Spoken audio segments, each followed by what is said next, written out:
नमस्कार। कहानी गोल्ड में आज सुनिए वरिष्ठ लेखिका सुधा जुगरान जी की लिखी कहानी जो रास्ता खुशी दे।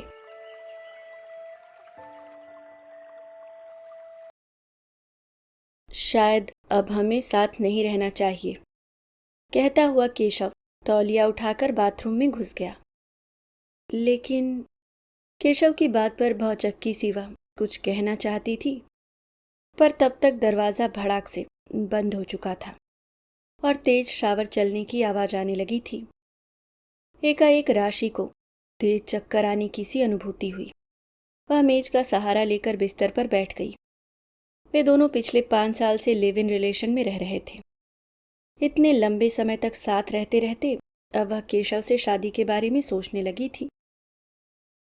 आदिकाल से वैवाहिक बंधन पुरुषों की फितरत को तो कभी भी नहीं बांध पाया था, पर अब तो सारे बंधन तोड़कर नई नई मिली आज़ादी का जश्न मनाती स्त्री भी पुरुषों के जीवन के इस मापदंड के समीकरण का हिस्सा हुई जा रही थी।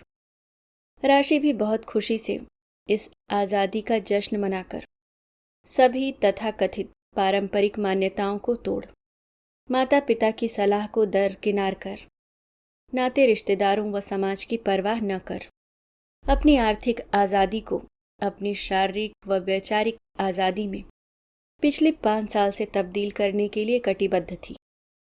लेकिन फिर क्या हुआ? पिछले कुछ समय से वह इस आज़ादी से थकने क्यों लगी है? बिन बंधन की आज़ादी मोह क्यों नहीं रही है? क्यों कोई उलझन उसके इतने सालों से निर्बाध चलते कदमों को अब ठिठकने के लिए मजबूर करने लगी है? पिछले 5 साल में वह 2 बार एबॉर्शन करवा चुकी थी, लेकिन अब तीसरी बार न जाने क्यों वह यह बात केशव से छिपा गई। जब चौथा महीना शुरू हो गया तो केशव को भी उसके शरीर में आए परिवर्तन का एहसास होने लगा। क्या कुछ ऐसा है जो तुमने मुझे नहीं बताया? एक दिन केशव पूछ बैठा। जवाब में वह चुप हो गई। लेकिन क्यों? क्यों किया तुमने ऐसा राशि? कैसे पालोगी इस बच्चे को अकेले? केशव अकस्मात गुस्से में चिल्ला पड़ा। अकेले क्यों? हम दोनों का है तो हम दोनों ही पालेंगे। हम लिव इन रिलेशन में रह रहे हैं और मेरी समझ से तुम्हें इसका मतलब समझाने की जरूरत नहीं। केशव भन्नाकर बोला। हम 5 साल से साथ रह रहे हैं, अब हमें शादी कर लेनी चाहिए केशव। वह फिर भी शांत रही। पर मुझे शादी नहीं करनी है। लिव इन रिलेशन में रहना शुरू करने से पहले ऐसी कोई शर्त तो नहीं थी ना हमारे बीच। केशव ने उन दोनों के रिश्ते को पल भर में ही वास्तविकता के कठोर धरातल पर पटक दिया। लेकिन केशव, जो बच्चा हमारे बीच आ रहा है वह है तो हमारा ही। केशव की तीव्रता देख वह भरसक अपने स्वर को अतिशय कोमल बनाकर बोली। मुझे इस बच्चे से कोई लेना देना नहीं, यह तुम्हारा डिसीजन है। मेरे लिए यह सिर्फ भावुकता व उत्तेजनावश की गई कुछ कमजोर क्षणों का नतीजा है बस। तटस्थ व कठोर स्वर में अपनी बात कह केशव मुंह फेर कर सो गया और वह निशब्द हल्की रोशनी में कमरे में नजर आ रहे सायों पर नजरें गड़ाए अपनी भूत में की गई गलतियों के सायों से गड़मड़ होती भविष्य की तस्वीर से भयभीत हुई बैठी रह गई। अब क्या है जीवन इसके आगे? कानूनन उसका कोई अधिकार नहीं है केशव पर, और अगर इस बच्चे का अधिकार हो भी तो क्या इतना सरल है साबित करना? उसमें उसकी सामाजिक, आर्थिक, मानसिक, शारीरिक स्थिति कितनी चरमरा जाएगी यह वह अच्छी तरह से जानती थी। पिछले कुछ समय से उन दोनों के बीच आने वाला बच्चा भयंकर टकराव का कारण बन चुका था, और आज उसकी परिणति केशव के इस एक वाक्य में कहे फैसले ने कर दी थी कि शायद अब हमें साथ नहीं रहना चाहिए। लिव इन रिलेशन के रिश्ते का यह परिणाम हो सकता है, यह सच है, पर कितना भयानक है इसके लिए वह खुद को मानसिक रूप से तैयार करने लगी। अपनी शक्ति को केशव से लड़ने में खर्च करने के बजाय वह आगामी भविष्य पर अकस्मात लिख दी गई कठिन इबारत को पढ़ने का मादा अपने अंदर संजोने की पुरजोर कोशिश कर रही थी। वह बहुत देर तक सोचती रही, कुछ फैसले लिए, कुछ फोन किए और फिर दूसरे कमरे में जाकर सो गई। सुबह का नाश्ता केशव बनाता था, डिनर की तैयारी राशि करती थी। सुबह केशव किचन में व्यस्त था। कि राशि अपनी अटैची व बैग लेकर दूसरे कमरे से तैयार होकर बाहर निकली। मेज पर नाश्ता रखते केशव के चेहरे पर कई प्रश्न एक साथ लक्षित हो गए। तुम सही कहते हो केशव, शायद अब हमें साथ नहीं रहना चाहिए। केशव के चेहरे पर टंगे प्रश्नों को दरकिनार कर राशि बिना किसी लाग लपेट के बोली, लेकिन मेरा मतलब। अपनी उम्मीद के विपरीत राशि का रुख देखकर केशव चौंक गया। मैं अपनी बचपन की दोस्त सलीना के साथ शिफ्ट हो रही हूँ। मतलब कि तुम्हें शिफ्ट होना मंजूर है पर अबॉर्शन करवाना नहीं? केशव विद्रूप स्वर में बोला। मुझे अबॉर्शन करवाना है या नहीं यह फैसला तुम नहीं मैं करूंगी केशव। हम दोनों लिव इन में रहे, यह दोनों का फैसला था। प्रकृति ने बच्चे पैदा करने की पूरी जिम्मेदारी स्त्री के शरीर को दी है, जबकि इस स्थिति को उत्पन्न करने के लिए दोनों बराबर के जिम्मेदार होते हैं। तुम्हारे लिए यह कुछ कमजोर छड़ों की भूल भर है, पर मैं पूछना चाहती हूँ केशव कि क्या तुम भी किन्हीं कमजोर छड़ों की भूल का नतीजा हो? और अगर नहीं तो यह बच्चा हम दोनों के प्यार की निशानी क्यों नहीं है? मुझे चौथा महीना पूरा होने वाला है। अब या तो मैं अपनी जान पर खेलकर इस बच्चे को खत्म कर दूं या अपनी आन पर खेलकर इसे जन्म दूं, यह मेरी मर्जी है। राशि शांत मगर दृढ़ स्वर में बोली। एक पुरुष कुंवारा बाप बनने में शर्म महसूस नहीं करता तो एक स्त्री क्यों? लिव इन में रहना आज कानूनन व एक वर्ग विशेष के लिए मान्य हो गया है, तो इसके स्वाभाविक परिणामों के लिए एक स्त्री ही क्यों मुंह छिपाती फिरे? कहकर राशि बैग कंधे पर डाल अटैची ड्रैग करती हुई बाहर निकल गई। टैक्सी में बैठी राशि का दिल व आंखें आंसुओं से सराबोर थीं। इतना बड़ा फैसला लेना सरल नहीं था। थोड़ी देर बाद वह सलीना के फ्लैट की घंटी बजा रही थी। सलीना को देखते ही अपनेपन की उष्मा से पिछले कुछ दिनों से उसके अंदर जमी हुई बर्फ पिघलकर बाढ़ की तरफ तूफान मचाती हुई बहने लगी। सलीना बहुत देर तक उसे गले लगाए पीठ सहलाती हुई आश्वासन देती रही। बस राशि आज रो ले, आज के बाद एक भी आंसू नहीं। जब लिव इन रिलेशन की व्यवस्था को स्वीकार करने की हिम्मत एक लड़की करती है तो पुरुष की ही तरह परिणाम के लिए उसे भी मानसिक रूप से तैयार रहना चाहिए। हालांकि मां बनना ही स्त्री के जीवन की वह कमजोर कड़ी है, या कहना चाहिए वह फटा हिस्सा है, जहां पुरुष अपना पैर डालकर खुद स्वच्छंद हो फिर से गुंजायमान भंवरा बन जाता है। केशव भी किसी न किसी दिन शादी कर ही लेगा, भले ही जीवन में आने वाली उसकी वह लाइफ पार्टनर इससे पहले किसी की लिव इन पार्टनर बन चुकी हो। पर जिस लड़की के साथ 5 साल रहा, जब उसके साथ जिंदगी बिताने की बात नहीं सोच पाया तो किसी नए के साथ जो अपने स्याह अतीत की दुविधा को भी साथ लेकर आएगी कैसे निभा पाएगा? तू बैठ, मैं कॉफी बनाकर लाती हूँ। सलीना जाकर 2 कप कॉफी बनाकर ले आई। अब बता क्या करना चाहती है? केशव से इस बच्चे का अधिकार पाने के लिए कानून की किताबों को खंगालना या अकेली मां बनकर एक नई राह तलाशना? कौन सा रास्ता खुशी दे देगा यह भविष्य की बात है, पर इतना जानती हूं कि किसी इंसान से लड़ने से अच्छा है परिस्थितियों के खिलाफ लड़ना। कम से कम जीत गई तो तुझे सुकून देगी, इंसान से जीतकर भी सुकून नहीं मिलेगा। तू ठीक कहती है सलीना, मैं उस बात के लिए कमजोर क्यों बनूं, क्यों रोऊं गिड़गिड़ाऊं, जिसका कारण सिर्फ मैं अकेली नहीं हूं। अपनी ताकत, अपनी हिम्मत, अपना पैसा उस उबड़ खाबड़ बियाबान रास्ते पर चलने में क्यों झोंकूं, जिसका अगर कोई हल निकलेगा भी तो तब तक मेरे जीवन का सारा रस सूख चुका होगा। शाबाश, यह हुई ना बात। अब तो वही पुरानी राशि लग रही है जो परिस्थितियां कैसी भी हो उनका गुलाम नहीं, बल्कि परिस्थितियों को अपना गुलाम बनाने की तरफ ही सोचती थी। और फिर थोड़ी सी परिस्थितियों का ही तो फर्क है राशि। मैं शादीशुदा हूं पर बेटा हॉस्टल में, पति 3 साल से यूएस गए हैं, मैं भी तो अकेले ही यहाँ जिंदगी से जूझ रही हूँ। परिस्थितियों से निपटना व सामाजिक व्यवस्था और उनके बनाए दायरे से बाहर जाकर परिस्थितियों से निपटने में बहुत फर्क है सलीना। बोलते बोलते राशि की आंखों में 2 मोती आकर फिर अटक गए। जानती हूं, पर एक दरवाजा बंद होता है तो कई नए दरवाजे खुल भी जाते हैं, बस खोलने की हिम्मत होनी चाहिए। चल अब कुछ खा ले और ऑफिस जा। छुट्टी करने की कोई ज़रूरत नहीं। खुद को कमज़ोर होने का मौका बिल्कुल नहीं देना है। थोड़ी देर बाद दोनों ऑफिस के लिए निकल गईं। उसका आने वाला बच्चा अब उसके शरीर से टकराती नज़रों में सवाल बनकर उभरने लगा था, लेकिन उसने कुछ छिपाया नहीं। कई बातें छिपाने पर तनाव से गुजरना पड़ता है। इससे अच्छा है एक बार सच बोलकर खुद को शांत रखना। झूठ हर बार अपना बहाव, तेजी, फितरत, आदत, आकार, प्रकार व भाव बदल देता है, लेकिन सच हमेशा सच ही रहता है। राशि ने भी एक बार सबको सच बताकर सबका मुंह बंद कर दिया था। बच्चे का जन्म हो गया। राशि के घर में पता चला पर कोई उसे देखने भी नहीं आया।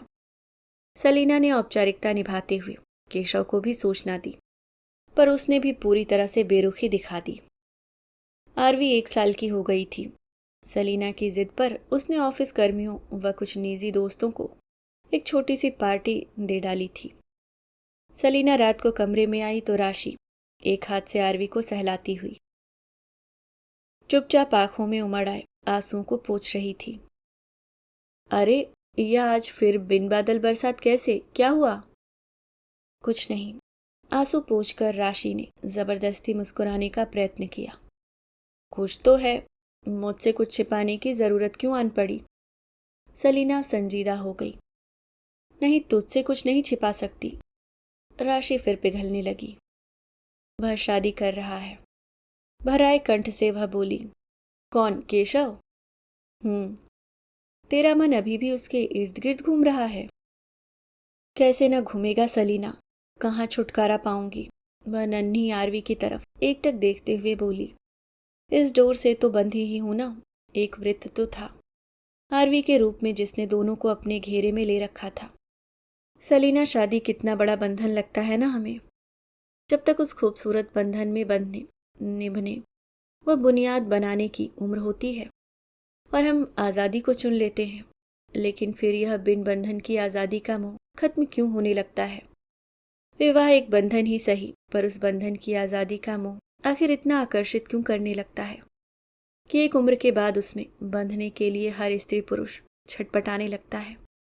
कहाँ पर गलती होती है? कौन सी व्यवस्था सही है? राशि की आंखें फिर बदरी बन बरसने लगी। ये सब सोचकर खुद को कोसने के बजाय एकजुट होकर भविष्य की तरफ देख। अब तो सिर्फ एक लड़की नहीं, माँ भी है, आरवी की, एक सिंगल मदर, जो आज के आधुनिक जीवन का एक जीता जागता सच है। इसलिए अकेली माँ के इस सच को स्वीकार कर। जीवन को नए सिरे से संवारने व नए ढर्रे पर ढालने के लिए खुद को तैयार कर राशि। दूसरा, मैं तुझे बताना चाहती थी कि 1 महीने बाद विनय भी वापस आ रहे हैं। सलीना का इतना कहना काफी था। ठीक है सलीना, मैं जल्दी ही अपने लिए कोई व्यवस्था कर लूंगी। 1 महीने बाद राशि एक स्टूडियो अपार्टमेंट में शिफ्ट हो गई। अतीत को पूरी तरह बिसराकर वह पूरी तरह से अब वर्तमान में जीकर भविष्य की तरफ देख रही थी। लिव इन रिलेशन में रहने के बाद अलग होने की स्थिति में सिंगल मदर होना कोई गुनाह नहीं है और न किसी को अपमानित करने या कमतर समझने का हक है उसे। खुद का सम्मान करना सीखेगी तो कोई भी उसका अपमान करने की हिम्मत नहीं कर सकता। यही सोचकर वह उमंगों व विश्वास के उड़ते छोरों को मजबूती से पकड़ जीवन डगर पर फिर से बढ़ चली थी। लेकिन ऑफिस में बमुश्किल साल भर पहले आया आर्यन अक्सर उसकी खिंची लक्ष्मण रेखा को पार करने की धृष्टता जब तब कर बैठता। सावली रंगत, मध्यम कद काठी, साधारण सी शख्सियत व साधारण से परिवार से संबंध रखने वाले सरफिरे आर्यन से वह जितना दूर जाना चाहती वह उतना ही उसे घेरता रहता। अभी नया नया ही तो बांधा था राशि ने खुद को। उसके अरमानों पर बंधी ढीली सी गिरह को कोई जरा सा सहारे की उंगली से आराम से खोल सकता था। हर वक्त खुद के बनाए मकड़ जाल में क्यों उलझी रहती हो? एक दिन धृष्ट हो आर्यन सवाल दाग बैठा। मकड़ी को शायद अच्छा लगता है अपने खुद के बनाए जाल में उलझे रहना। क्यों, तुम्हें कोई ऐतराज है? वह चिढ़कर बोली। ऐतराज यह है कि यदि मैं उस जाल के अंदर आने की कोशिश करूंगा तो डर है कि कहीं जान न गवा बैठूं। इसलिए उम्मीद करता हूं कि मकड़ी ही उस जाल से बाहर आने की हिम्मत कर बैठे। न तुम यह गुस्ताखी करो और न मकड़ी का ही कोई अरमान है बाहर आने का। वह त्योरियां चढ़ाते हुए बोली। पर मैं फिर भी इंतजार करूंगा तुम्हारे बाहर आने का। क्यों खुद को सजा दे रही हो? बेबाक सा आर्यन आज एकाएक संजीदा हो गया। राशि उसकी संजीदगी से आंखें कान बचाती हुई घर चली आई, पर आर्यन की बातें देर तक कानों में गूंजती रही। आरवी 3 साल की होने वाली थी। केशव का फ्लैट छोड़ने के बाद उसकी केशव से मुलाकात नहीं हुई थी। अभी तक उसने खुद को सचमुच अपने जाल में जकड़ रखा था, इसलिए आर्यन की बचकानी बातों को एक कान से सुनकर वह दूसरे कान से निकाल देती थी। पर पता नहीं आज उसके संजीदा स्वर में कैसी कसक थी कि भुलाए न भूल रही थी। आर्यन का भरा हुआ सा स्वर निरंतर उसके कानों में गूंजकर प्रतिध्वनित हो रहा था। विचलित सी वह कुछ समझ नहीं पा रही थी। यूं आर्यन के लिए उसके दिल में किसी तरह की भी कोमल भावनाएं कभी पैदा नहीं हुई थी, लेकिन आज उसे समझने का नजरिया कुछ बदल जरूर रहा था। अपने ही ख्यालों में उलझी हुई सी वह बिना कुछ खाए पिए बिस्तर पर लेट गई। तभी मोबाइल की घंटी बज गई। उसने फोन उठाकर देखा। इतने समय बाद स्क्रीन पर केशव का नाम देख मानो शरीर का समस्त द्रव जम गया। सैकड़ों सवाल मस्तिष्क में कौंध गए। दुविधा में पड़ी वह फोन भी रिसीव नहीं कर पाई, लेकिन फोन एक बार बंद होकर फिर बजने लगा। अनेकों संशय मन में लिए उसने न चाहते हुए भी यंत्रवत फोन उठा लिया। कैसी हो राशि? उससे कोई जवाब न दिया गया। लंबे समय बाद केशव की आवाज की उष्मा से वह जैसे मोमबत्ती की तरह पिघलने लगी थी। कोई जवाब न पाकर केशव खुद ही बोलने लगा। उसकी आवाज गमगीन थी। तुम्हारे बिना रहना मुश्किल होता जा रहा है राशि। तुम्हारी जिद से जिद में आकर मैंने रास्ता बदल तो लिया, लेकिन सिमी के साथ एक दिन भी खुश नहीं रह पा रहा हूं। हर समय तुम न जाने कैसे बीच में आ जाती हो। सिमी और मैं अलग हो रहे हैं। मैं अपनी बेटी और तुम्हारे पास वापस आना चाहता हूं, मुझे माफ कर दो। राशि की समस्त इंद्रियां श्रवण तंत्र बन गई। सांसें मानो अपना प्रवाह विस्मृत करने लगी। शरीर में कोई स्पंदन शेष न था। वह पाषाण बन बुद्ध की तरह मोबाइल कान से लगाकर अविचलित बैठी थी। बहुत कुछ कहना चाह रही थी, पर स्वर जैसे निष्ठुर बन रूठ गए थे। मैं जानता हूं राशि, तुम मुझसे बहुत नाराज हो, पर बस मुझे एक मौका दे दो। कभी शिकायत न होगी तुम्हें मुझसे। आरवी अभी बहुत छोटी है, उसे पिता के साय की जरूरत है। अपने लिए न सही, आरवी के लिए स्वीकार कर लो मुझे। अब कभी तुम्हें अपनी जिंदगी से जाने न दूंगा, मना लूंगा तुम्हें। केशव की आवाज भावनाओं के वेग से नम हो कांप रही थी। राशि की जबान तो तालू से चिपक गई थी। उसने कोई जवाब नहीं दिया। आज सोच लो अच्छी तरह से, मैं कल दोपहर 1 बजे तुम्हें फोन करूंगा। कुछ जवाब न पाकर अपनी बात कह केशव ने फोन रख दिया। फोन ऑफ कर राशि निढाल हो बिस्तर पर गिर गई। बहुत कुछ याद आ गया।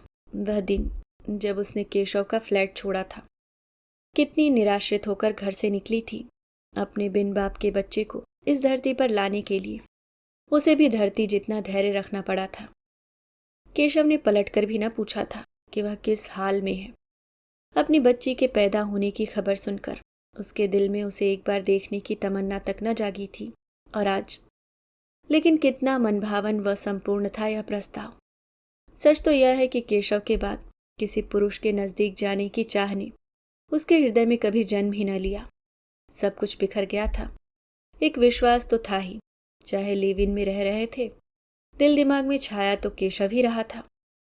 वह पुरुष नहीं थी कि सब कुछ भुलाकर फिर अपना नया आशियां बना लेती। और इतना सरल भी नहीं था। आरवी की जिम्मेदारियों के साथ आज अगर वह केशव का प्रस्ताव मान ले तो कितनी ही अनसुलझी बातें सुलझ जाएंगी। आरवी को अपने जन्म की जटिल विभीषिका पता भी नहीं चलेगी। उसे अपने पिता का प्यार मिल जाएगा। उसे केशव का साथ वापस मिल जाएगा, जिससे उसका सामाजिक, मानसिक, पारिवारिक जीवन स्थिरता पालेगा। लेकिन वह विचारों व भावनाओं की कश्मकश से उठकर पीछे तकिया लगाकर बैठ गई। लेकिन क्या जवाब देगी अपने अंदर की राशि को, उस स्त्री को जिसे कोख में दोनों की गलती कहे या प्यार का फल अकेले लेकर घर से निकलना पड़ा था। वह शारीरिक बलात्कार भले ही ना हो, लेकिन क्या जवाब है उस मानसिक बलात्कार का केशव के पास, जिसका फल स्वाभाविक व कुदरती होकर भी सिर्फ उसे ही भुगतना पड़ा था। केशव उसकी जिद के कारण जिद में आया तो उसने रास्ता बदल दिया। उसके वह अपनी बेटी के पास वापस आने का मन किया तो पत्नी से नहीं बनी। आखिर कौन सा स्वर्ग पाने की खुशी में रास्ता बदल गया था केशव। तब बेटी के प्रति कोई मोह न जागा। दोनों के कर्मों की सजा उसने अकेले भुगती। पारिवारिक, सामाजिक और मानसिक तौर पर भी खुद को तैयार भी कर लिया था अब भविष्य में आरवी के सवालों के जवाब देने के लिए। इन सब के बीच केशव कहाँ था। वह बहुत देर हल्के अंधेरे में बैठी विचारों के सागर में गोते लगाती रही। उसकी तंद्रा तब भंग हुई जब अलार्म घड़ी ने बजकर सुबह होने की सूचना दी। चौंक कर उसने घड़ी की तरफ देखा। सुबह हो गई, पता भी न चला। उसने आरवी को उठाकर स्कूल के लिए तैयार किया। उसे छोड़कर आई। आज ऑफिस जाने का मन नहीं था, इसलिए छुट्टी के लिए मेल कर दिया। चाय लेकर बैठी तो अपनी कश्मकश में उलझी उसकी आंखों में आंसू छलक आए।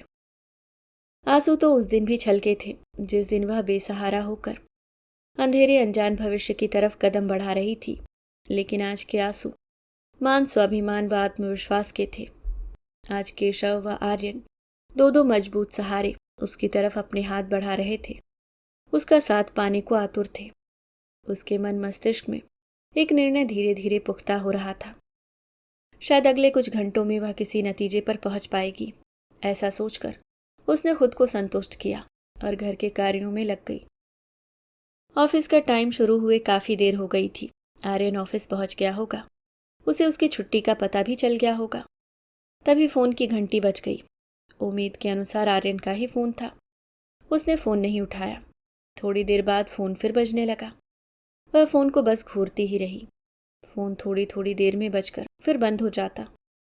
उसके बाद काफी देर तक फोन नहीं बजा, लेकिन घर की घंटी बज गई। उसने दरवाजा खोल दिया। चिंतित सा आर्यन दरवाजे पर खड़ा था। क्या हुआ तुम्हें? कब से फोन मिला रहा हूं। तुमने बीमारी का मेल किया था, इसलिए मैं चिंतित हो गया था। सोचा शायद तुम्हें मेरी मदद की जरूरत होगी, पर तुम तो एकदम ठीक लग रही हो।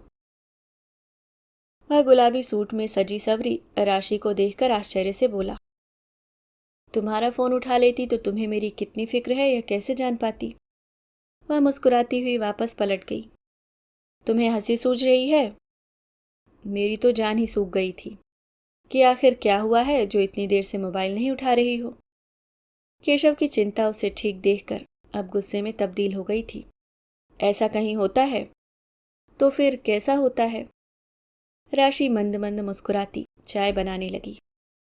तुम्हें जरा भी फिक्र है कि मैं किस तरह से भीड़ से हाथापाई करता आ रहा हूं? तो मत करो ना हाथापाई, मुझे अपने घर ले चलो। राशि की मुस्कुराती आंखें एकाएक नम हो गईं। ये लो गरम गरम चाय पियो। राशि, तुम्हें पता है ना तुम क्या बोल रही हो? हतप्रभ सा आर्यन चाय का कप वापस स्लैब पर रखता हुआ बोला, हाँ आर्यन, मकड़ी अपने बुने जाल से बाहर आना चाहती है। क्या तुम सहारा दोगे? राशि की पलकें भीग गईं। बहुत बड़ा निर्णय ले रही थी, बहुत कुछ छूट रहा था। सहारा नहीं, सहारा तो कमजोरों को दिया जाता है राशि। तुम तो मजबूत हो, बस थोड़ा सा बिखर गई हो, समेट लूंगा तुम्हें। वह भाव विहल स्वर में बोला। तो समेट लो ना, इससे पहले कि कुछ और बिखर जाऊं। राशि ने अपना सिर आर्यन के कंधे पर रख दिया। आर्यन ने परम संतुष्टि, विश्वास व खुशी से राशि को दोनों बाहों में समेट लिया। दोनों की धड़कनें एक हो रही थी। घड़ी में 1 बज रहा था और मोबाइल बज बज कर तूफान खड़ा कर रहा था।